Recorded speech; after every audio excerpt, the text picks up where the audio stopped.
गणेश चतुर्थीच्या पूर्वसंध्येला महाराष्ट्र आणि प्रामुख्याने आमच्या कोकणवासियांसाठी एक गोड बातमी सांगण्याच्या साठी मी आज ही पत्रकार परिषद घेत आहे। काही महिन्यापासून मी वारंवार आमच्या कोकणवासियांना सांगतोय की कोकणाकडे जाण्यासाठी आमच्या महायुतीच्या सरकारच्या माध्यमातून ज्या संकल्पनेची सुरुवात सन्मान्य देवेंद्र फडणवीस साहेबांच्या 2014 ते 19 काळाच्या कारकिर्दीमध्ये झाली, जेव्हा त्यांनीही मुख्यमंत्री असताना त्यांच्याकडेही काही काळ बंदरे खातं होतं आणि ही रोरो सर्व्हिस चालू करण्याची संकल्पना ही मूळ आदरणीय देवेंद्र फडणवीस साहेबांची आहे। त्यांचीच इच्छा होती की समुद्राच्या मार्गाने आपण कोकणाकडे जाण्याच्या दृष्टिकोनातून आपण रोरो सुरू करावी। हे 2014 ते 19 मध्ये त्यांनी ह्याची मुहूर्तमेढ केली। आज जेव्हा ते परत एकदा महाराष्ट्राचे मुख्यमंत्री म्हणून आज नेतृत्व करतायत, या त्यांच्या कारकिर्दीमध्ये त्यांनी बघितलेलं स्वप्न आज ह्या सरकारच्या कारकिर्दीमध्ये पूर्ण होत आहे, त्यांच्या स्वप्नपूर्ती होते।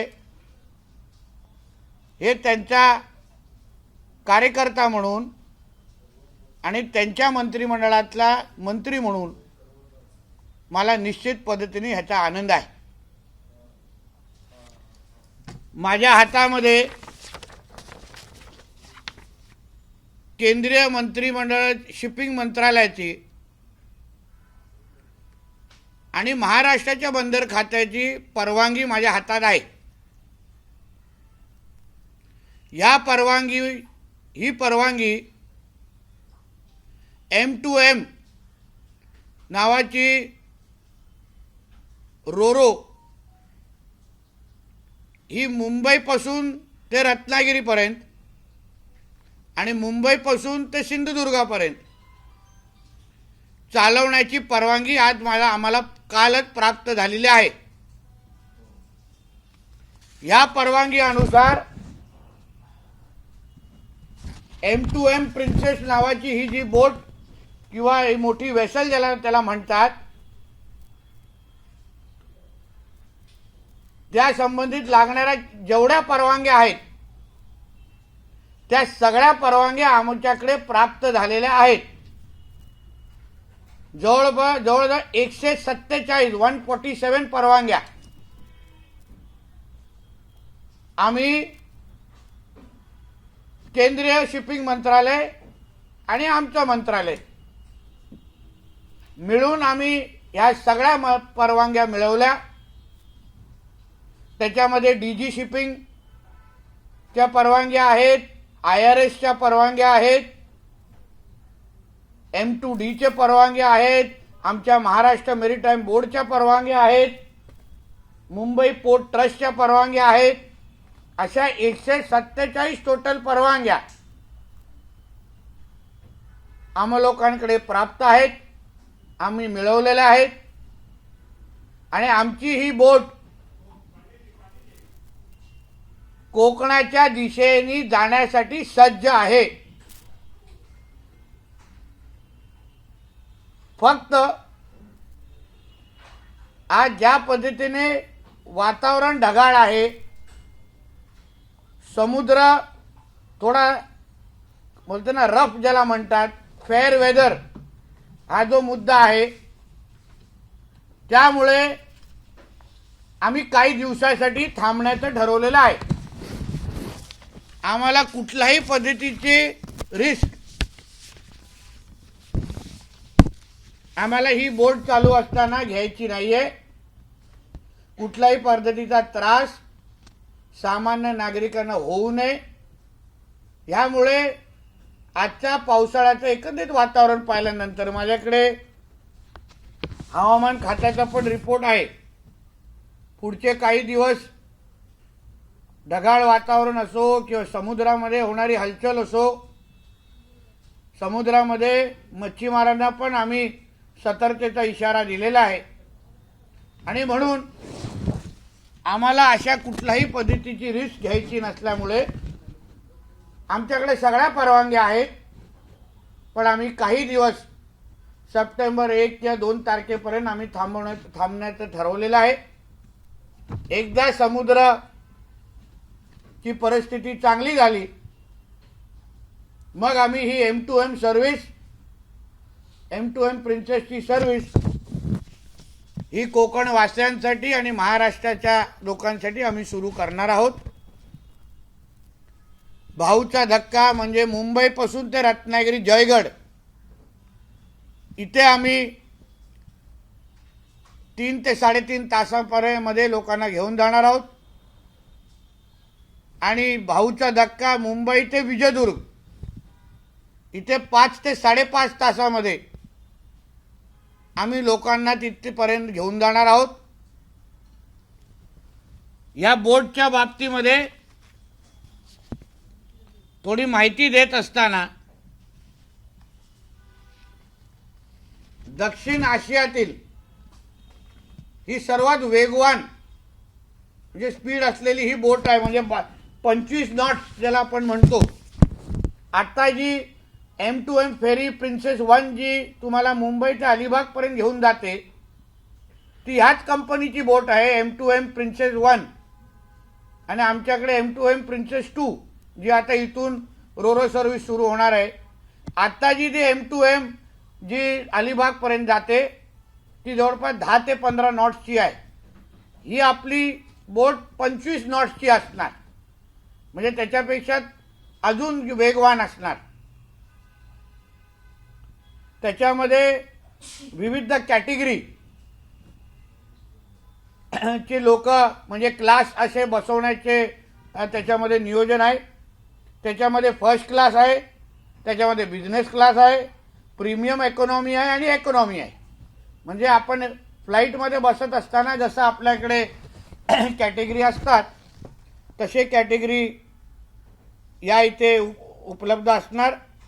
पहिला स्टॉप आपण जयगडला करणार आहोत, तिथे आम्ही जेटीची तयारी केलेली आहे. आणि दुसरा स्टॉप आपला विजयदुर्गला असणार, तिथे पण आम्ही जेटीची आणि एकंदरीत उतरण्याची सगळी सुविधा केलेली आहे. ह्या 4 ते 5 दिवसामध्ये ह्या बोटचा ट्रायलही होणार आहे. म्हणजे त्याला आपण ड्राय रन म्हणतो, ते ड्राय रन आम्ही ह्या काही दिवसामध्ये आम्ही करणार आहोत. जेणेकरून रूट कसा असेल, येणं जाणं सगळ्याचा जो ड्राय रन ज्याला आपण म्हणतो, या 4 ते 5 दिवसामध्ये आम्ही बोटचं करणार आहे. ही सर्व्हिस आम्ही आजपासून सुरू करू, म्हणजे कायमस्वरूपी. म्हणजे नुसतं गणेश उत्सवासाठी हा विषय नाही.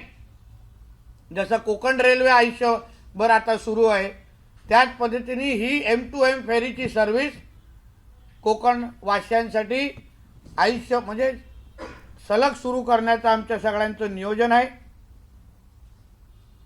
इकॉनॉमीमध्ये 552 सीट आहेत, प्रीमियम इकॉनॉमीमध्ये 44 सीट आहेत, बिझनेसमध्ये 48 सीट आहेत आणि फर्स्ट क्लासमध्ये 12 सीट आहेत. ह्याच्यामध्ये 50 फोर व्हीलरच्या गाड्या आपण फिट करू शकतो. 30 टू व्हीलरच्या गाड्या आपण त्याच्यामध्ये घेऊन जाऊ शकतो. अशा पद्धतीची जागा एकंदरीत ह्या बोटीमध्ये उपलब्ध आहे.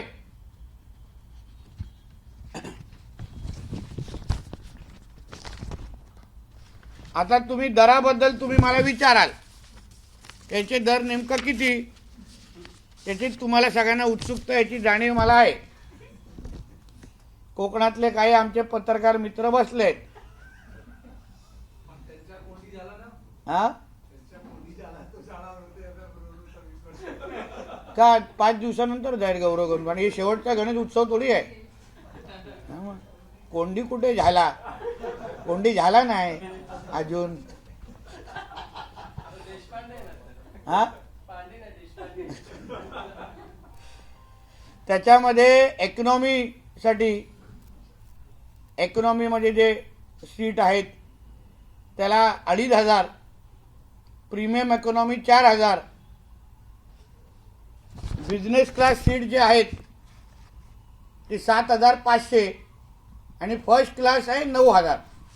अशा पद्धतीने आपण 2,500 इकॉनॉमी, प्रीमियम इकॉनॉमी 4,000, बिझनेस 7,500 आणि फर्स्ट क्लास आहे 9,000. गाडी 4 व्हीलर गाड्यांसाठी 6,000 एक गाडी.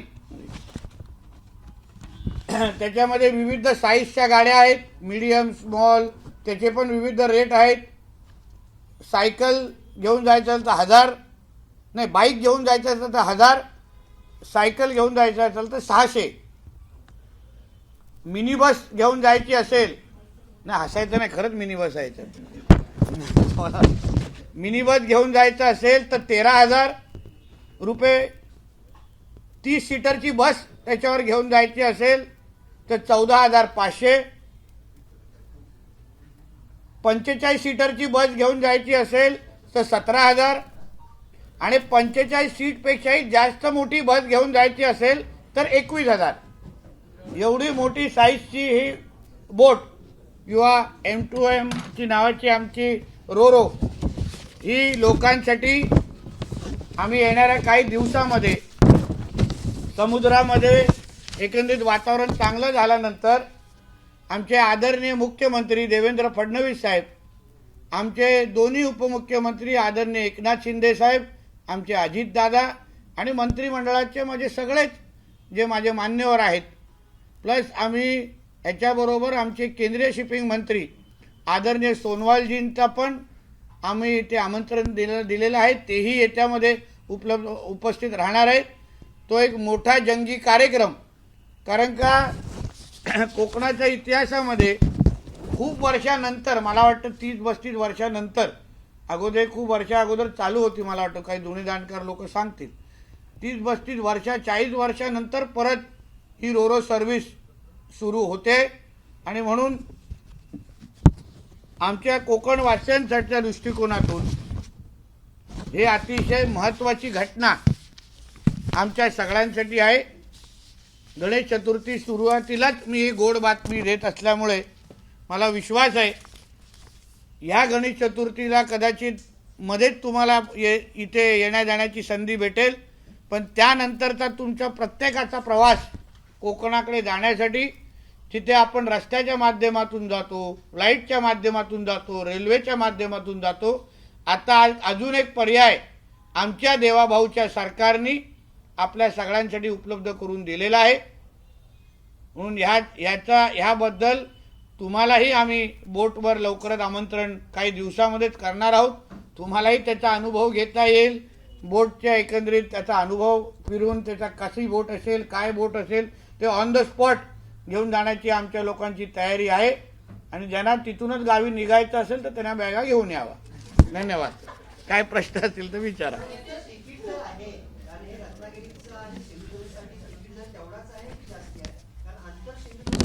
नाही, एकदा पैसे घेतल्यानंतर शेवटपर्यंत. आता तुला रत्नागिरीला जायचं असेल तर 2,500 इकॉनॉमी बोलतो, 4 क्लास आहेत, नाही तर उगा तिथे भांडार तिकीट काउंटरवर.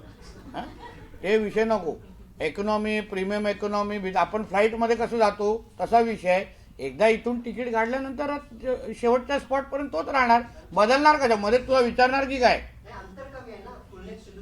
हो, मग काय फरक पडतो विचार भाई. एकदा इथून तिकीट घेतल्यानंतर सिंधुदुर्ग पोहोचेपर्यंत तेवढंच, कमी जास्त नाही. आता त्याबद्दल ऑनलाईन काय होतं, ही जी बोट जाणार ती तिथे 2 तास थांबणार विजयदुर्ग आणि ती त्या दिवशी परत येणार. म्हणजे येण्या जाण्याची सर्व्हिस आहे. आणि म्हणून तिकीट ऑनलाईन बुकिंगच्याच माध्यमातून होणार.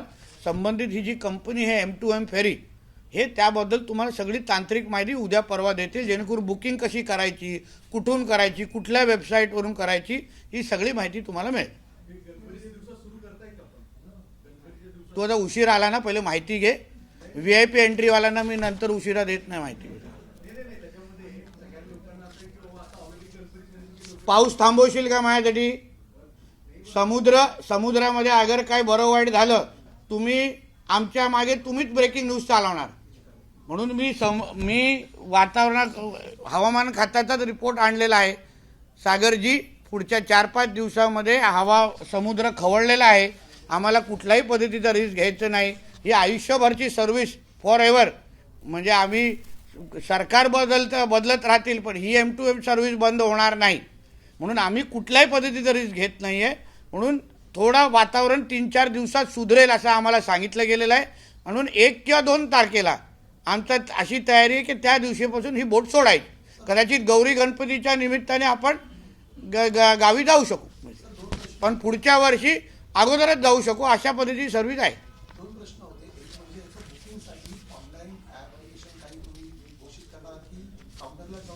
हा, त्याबद्दल बघा, तांत्रिक माहिती ती कंपनी तुम्हाला देणार, जी M2M. पण ऑनलाईनच असेल एवढी मला माहिती आहे. मग ती बुकिंग कुठे करायची, कशी करायची, कुठल्या वेबसाईटवर करायची, ही कंपनी तुम्हाला माहिती देणार. महत्त्वाचा प्रश्न असा होता की एकंदरीत तुम्ही ज्या प्रकारे सांगता की वर्षभर ही सेवा सुरू राहणार आहे, मात्र आता ज्या प्रकारे पावसाचं वातावरण त्यामुळे मध्ये मध्ये ही सर्व्हिस बंद राहू शकते, मात्र उन्हाळ्यात आणि हिवाळ्यात पूर्ण वेळी सर्व्हिस. बघा, असं आहे, एकदमच कुठला टोकाचा पाऊस असेल तरच ही सर्व्हिस बंद होणार. ही फार आधुनिक बोट आहे. आता ही पावसाळ्यामध्ये तुमचं मुंबई अलिबाग सुरू आहे, बंद नाही आली ती M2M. म्हणून ही पण तशी सुरू राहणार. पण आता 4-5 दिवस आता आम्ही मच्छीमारांना आतमध्ये जायला देत नाही आहे. एवढा समुद्र खवळलेला आहे. फेअर वेदर ज्याला आपण म्हणतो ना, ते व्यवस्थित झाल्यानंतर आम्ही लोकांना सुखरूप घेऊन करायला. सुशांत गावी गेल्यानंतर परत आला, समजून घे पुढचा विषय. असं काय करतो आपल्याला? तर 1 वे तिकीट काढायची आहे ना.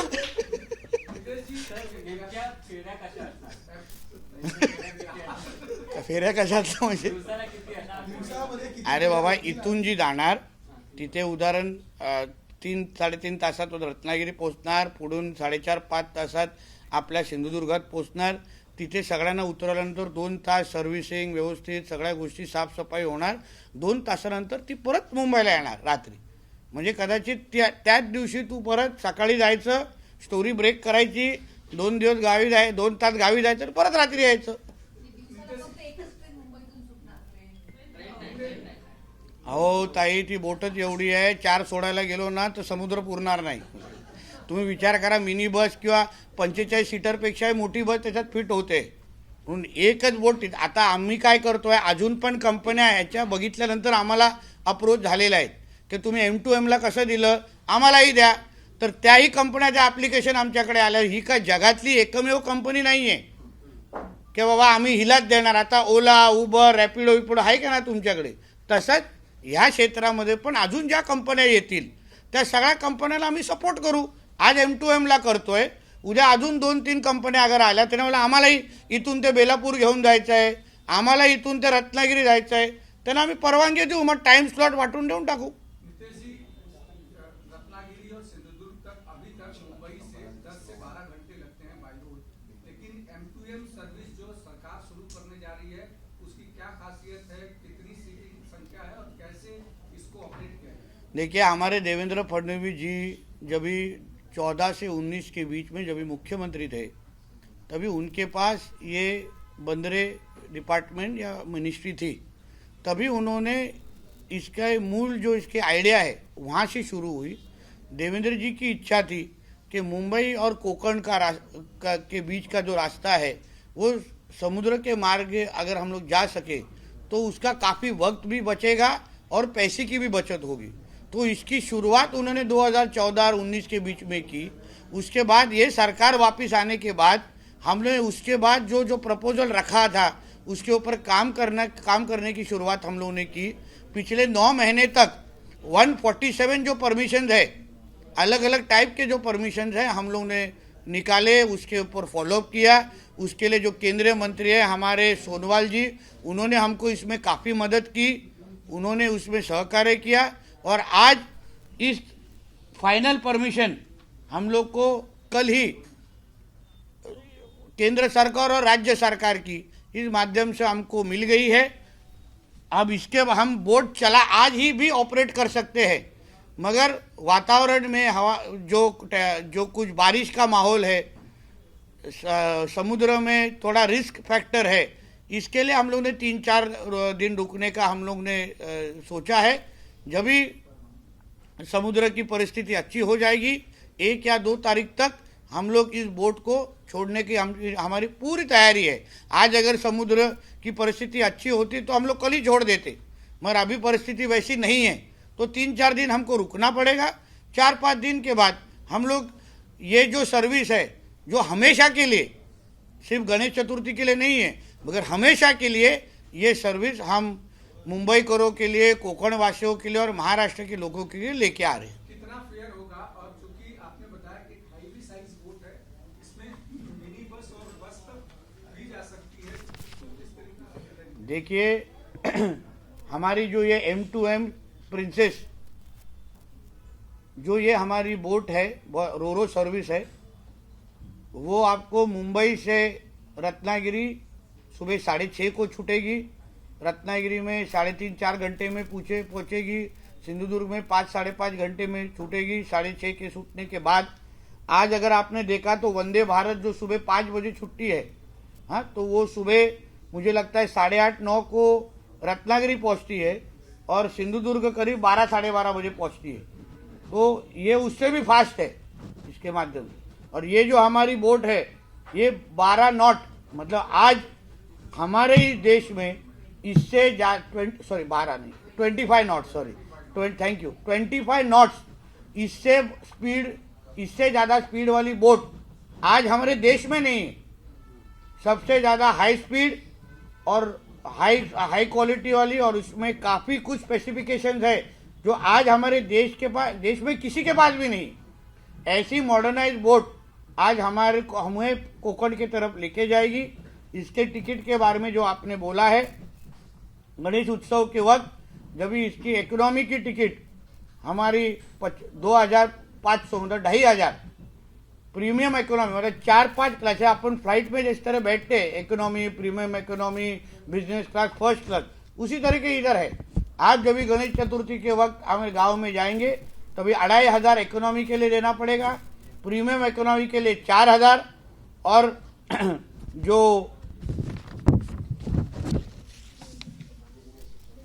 जो बिजनेस क्लास है वो 7,500 और फर्स्ट क्लास 9,000। उसके साथ ही जो जो कार है, 4 व्हीलर कार है, उसके लिए 6,000, और उसके साथ जो उसके बाइक जो 2 व्हीलर है उसके लिए 1,000 रुपये, बाईसाइकिल है, साइकिल है, उसके लिए 600, मिनी बस अगर आपको लेके जानी है अंदर तो 13,000, 30 सीटर की बस लेके जानी है तो 14,500, 45 सीट से भी ज़्यादा अगर आपको बड़ी बस उधर तक की बस अगर लेके जानी है तो 17,000, और 45 सीट से भी ज़्यादा बड़ी बस हो, लग्जरी बस कोई हो, तो 21,000। तो इस तरीके का पूरी की पूरी ये प्राइसिंग या ये कंपनी ने डिसाइड की है। जो बुकिंग का जो एक ये सिस्टम जो डिसाइड किया है वो जल्द ही कुछ दिनों के बाद बोट जो M2M फेरी की जो कंपनी है वो ऑफिशियली आपको इसके बारे में बुकिंग कैसी करनी, ऑनलाइन ही बुकिंग होगी, कैसी बुकिंग करनी है, ऑनलाइन कैसी करनी, वो सारे वेबसाइट कौन से होने वाली है, सारी की इंफॉर्मेशन उनके माध्यम से आप तो पहुंचाई जाएगी। सिंधुदुर्ग और रत्नागिरी 2 डेस्टिनेशंस पर्यटन के हिसाब से भी बहुत महत्वपूर्ण है। शुरुआत में चिपी एयरपोर्ट भी शुरू हो रहा है और M2M रोरो सर्विस भी शुरू हो रही है। ऐसे में सिंधुदुर्ग के जो टूरिज्म है, खासकर कोस्टल टूरिज्म हुआ या जो अलग अलग तरीके के, उसको कितना फायदा होगा? देखिए, ये तो 2 रूट हम लोग अभी शुरुआत कर रहे हैं। मांडवा में भी है, बीच में श्रीवर्धन में भी हम उधर जेटी बना रहे हैं। आज जिधर जिधर हमारे पास जेटी है वहाँ ये बोट को हम लोग रोक रहे हैं। आज हम लोग जो जयगढ़ में रुकने वाले हैं वो रत्नागिरी सिटी से 40 किलोमीटर दूर है, मगर हम लोग रत्नागिरी के अंदर, सिटी के अंदर टर्मिनल्स बना रहे हैं। तो आप अगले साल तक, जब ये जैसे आज बाहर उतरने वाले हैं, अगले साल आप रत्नागिरी सिटी के अंदर उतर सकते हैं। आज तो सिर्फ हम लोग शुरुआत कर रहे हैं ये 2 रूट से। जैसे जैसे वक्त जाएगा वैसे हम लोग जेटी भी डेवलप करने वाले हैं, वैसे ये रोरो के स्पॉट पूरा हमारा जो 877 कोस्टल लाइन है हमारा कोकण का, वहाँ अलग अलग जगह पे ये हमारी रोरो रुकेगी। फिर आप काम के लिए जाइए, टूरिज्म के लिए जाएंगे, अलग अलग तरीके से ये बोट आपको मदद करेगी। Maharashtra government is introducing fastest speed boat. Ro-Ro service. It's not a speed boat. For those who are regularly traveling to Konkan, how will this help the tourists as well as for those who regularly travel? How See, right now, if you have to reach Konkan or any point on the coastal area, right from Raigad, Ratnagiri, Sindhudurg, you have only few ways, either the roadways or the railways or the airport system. All these, for example, if you go by the road, it will at least take you 10 to 12 hours right now. If you go by the rail, it takes you equally 8 to 10 hours. What we are introducing a Ro-Ro service, which will take you from here to Ratnagiri, here to Sindhudurg in maybe 3.5 to 5 hours basically. And this entire Ro-Ro service will be first of its kind. It's a very powerful boat, a powerful vessel that we have bought, and first time in India something like this is going to be operated, which runs with a speed of 25 knots. This speed of boat used for cruising in the sea is not anywhere available right now. So I think it is a big move which Mr. Devendra Fadnavis ji had always initiated during his first tenure as the Chief Minister. Now we are just following up on his work that he already initiated, and now we are ensuring that people of Konkan get the best service where they can reach fast to their native places, and also we want to promote tourism as much as we can. So to begin with, these are the 2 routes, Ratnagiri and Vijaydur. Obviously we are going to add more few routes. Obviously there are going to be more operators who we are going to invite to run on this particular route. So this is just to begin with. आणि मराठीमध्ये एवढंच सांगतो, सुरुवातीचे हे 2 stop आहेत, रत्नागिरीचे जयगड, जे आता रत्नागिरीच्या थोडं बाहेर आहे, तिथून 40 मिनिटावर तुम्हाला रत्नागिरी शहर आहे. आम्ही रत्नागिरी शहरामध्ये रत्नागिरी टर्मिनल डेव्हलप करतोय. ऑलरेडी त्याची प्रमाण निघालेली आहे. 10 ते 12 महिन्यामध्ये आम्ही त्याचं टर्मिनल बांधतोय, जेणेकरून ही रोरो सर्व्हिस टर्मिनलमध्येच उतरेल. दुसरं विजयदुर्ग, पण त्याचबरोबर आम्ही अन्य स्टॉप म्हणजे उदाहरण श्रीवर्धनला थांबणं, मांडवाला तर आपण थांबूच शकतो, असे विविध स्टॉप कोकण किनारपट्टीवर आम्ही थांबत ती बोट पुढे घेऊन जाणार आहोत. त्याचबरोबर फक्त हीच सर्व्हिस नाही, ह्याच्यानंतर असंख्य लोकांनी पण आम्हाला ॲप्लिकेशन केलेलं आहे, त्यांनाही आम्ही इथे चालवण्याची संधी देणार आहोत.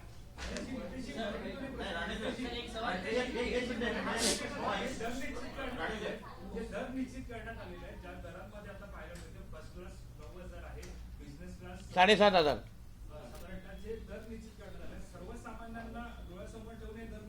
अरे इकॉनॉमी 2,500 आहे. हा, तो फर्स्ट क्लास मध्ये 9,000 तर द्यायला पाहिजे ना. अरे आता चिपीसाठी 18,000 रुपये लोक देतात. अरे ते तू कॅन्टीन मध्ये जाऊन घे ना, तू जाऊन घे ना तिथं बसून. काय टिफिन देऊ का तुला इथून? अरे काय तुम्ही लोक रे जरा बाबा, आमच्या काय कोकणातले काय उगाच काढणार नाही की काय? अरे पीक टाइम मध्ये चिपी मध्ये 27,000 पण एका तिकीटसाठी लोक देतात. 27,000. आमचं दरड उत्पन्न फार चांगलं आहे कोकणाचं, आमच्याकडे आत्महत्या होत नाही. 100% बँकेला रिपेमेंट करणारे आम्ही लोक आहे. म्हणून बघ ब्लेझर घालून बसलाय कोकणातला मंत्री. मग उगाच 9,000. तू जरा सीट तरी बघ कसे आहेत. पुरा एमिरेट्स मध्ये बसल्याची फिलिंग. सीट घेऊन जाशील घरी, तुला गेटवर थांबवायला लागेल आम्हाला. ए बाबा थांब, 9,000 मध्ये सीट थोडी येते. काय तुम्ही लोक यार, काहीतरी ठेवा.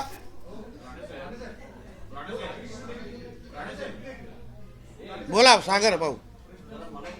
हे त्याच्यानंतर येणार तुम्ही.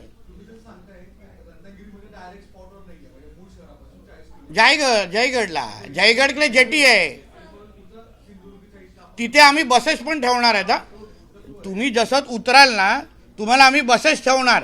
तुम्हाला शहराकडे घेऊन जाण्यासाठी 4 काय 5 मोठ्या बसेस असणार, जेणेकरून ती पण तुम्हाला गैरसोय होणार नाही. बघा ती टेम्पररी आहे.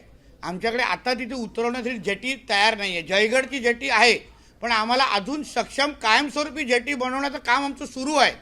म्हणून आम्हाला फक्त विजयदुर्ग करायचं नव्हतं, म्हणून आम्ही रत्नागिरी आता उपलब्ध जेटी कुठली आहे तर जयगडची आहे, रत्नागिरी. तर तिथे त्यांच्याशी बोललो, मान्यता दिली आहे. 10 ते 12 महिन्यामध्ये मी तिथे रत्नागिरी टर्मिनल तयार करणार आहोत आम्ही, आणि तुम्ही रत्नागिरी शहरातच उतरू शकता. म्हणजे 3.5 तासच्या नंतर फक्त अजून 40 मिनिटं, जे आता तुम्हाला 6-7 तास लागतात रत्नागिरी पोहोचायला. एबीपी माझा, उघडा डोळे बघा नीट.